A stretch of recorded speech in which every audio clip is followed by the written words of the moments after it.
আমি একদমই সুন্দর না, আমি একদমই সুন্দর না, আমি সকলের ভালোবাসার মানুষ, এটাই আমার উত্তর। হিরো আলম আমার কাছে মনে হয় যে একটা ইতিহাস হয়ে থাকবে উদাহরণস্বরূপ। আমি প্রথমে সিনেমার মানুষ, জনগণের খুব কাছাকাছির মানুষ, এটা নিয়ে অনেকে হয়তো বা বিভ্রান্তি ছড়ায় যে উনি ফিতা কাটেন, আসলে না, আমি জনগণের কাছে যাই।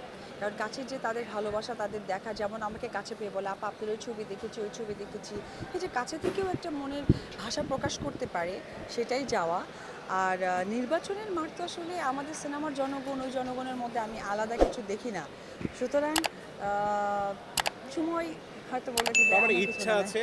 হ্যাঁ, অফকোর্স ইচ্ছে আছে, কারণ আমি মনে প্রাণে ধারণ করি, লালন করি আওয়ামী লীগকে।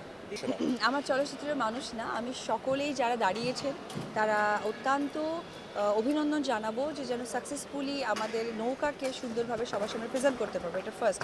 আর তারপরে বলবো, যেহেতু আমাদের অঙ্গনের আমাদের সহশিল্পী ফেরদৌস ভাই এবং মাহিয়া মাহি দুজনে আমার প্রচণ্ড পছন্দের মানুষ, সাথে আরও যা অনেকেই আছেন, হিরো আলমও আই থিঙ্ক করছেন। আমি সকলের উদ্দেশ্যেই বলবো কংগ্রেচুলেশন, আরও এগিয়ে যাক। আমাদের যদি কোনো সাপোর্ট, কোনো হেল্প লাগে প্লিজ জাস্ট বলবে, কারণ আমরা সকলের একটা পরিবার। হিরো আলম নিয়ে কি বলবেন?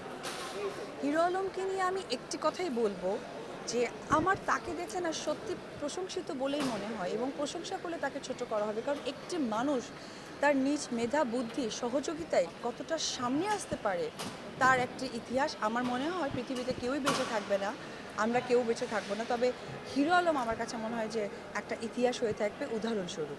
Thank you, thank you. Thank you.